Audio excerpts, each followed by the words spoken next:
They called him the Leopard, a man who wore power like a crown and fear like a weapon. But behind the leopard's scale had a sunglasses, and a booming voice was a ruler who turned execution into public shows, renamed the whole countries, and forced millions to bend his will. This is not just history. This is the wide story of Mobutu Sese Seko Kukumbendu Wazabanga, the man who turned Congo into his personal kingdom.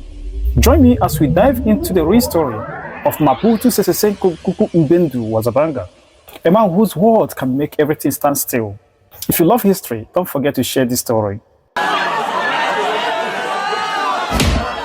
It was 1960, the year Congo broke free from Belgium. The world thought Africa's richest country would shine, but instead, Congo exploded in chaos, and then politicians tore the nation apart.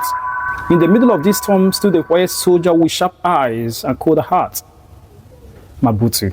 Who could imagine this young man would one day rule for 32 years and make his name echoing in fear? Mobutu started small, just another soldier.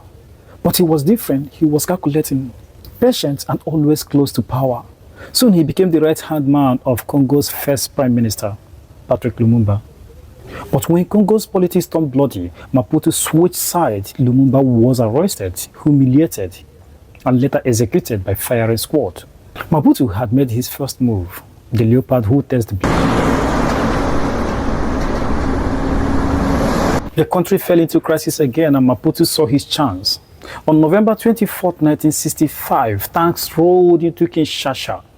Soldiers stormed the parliament, and the calm voice echoed on radio. I, Mobutu, have taken power to save Congo from chaos. In one night, he went from soldier to absolute ruler. The young leopard has seized the crown.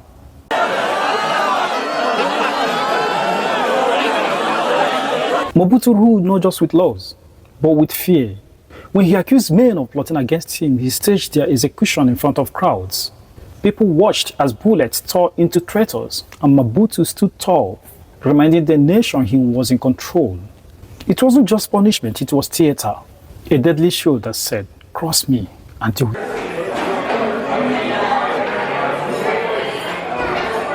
But Mobutu wasn't only about fear.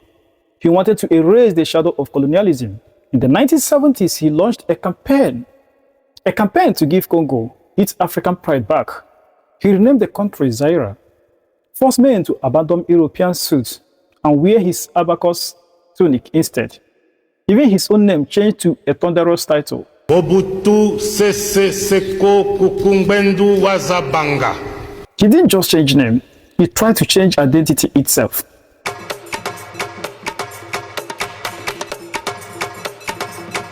Mobutu lived like a king from a movie. Leopard skin hats, golden palaces, private jets carrying his cars, and he was feared but also admired by some who saw him as the man who gave the country confidence. While the people clapped, corruption was quietly eating the country alive.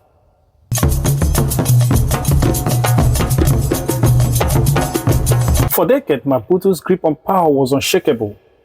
But as 1990s arrived, the crack widened, the economy collapsed, rebels rose, and his one sharp close grew dull. By 1997, he was forced to flee, leaving behind the country drained of wealth. The leopard who once ruled now leapt into exile, dying far away from the throne he built with red substances and fear.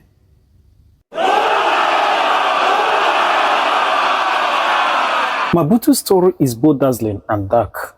He gave Zaire, Congo, pride, but also blamed it dry. He wanted to be the African symbol of strength, but history remembers him as both a visionary and a predator.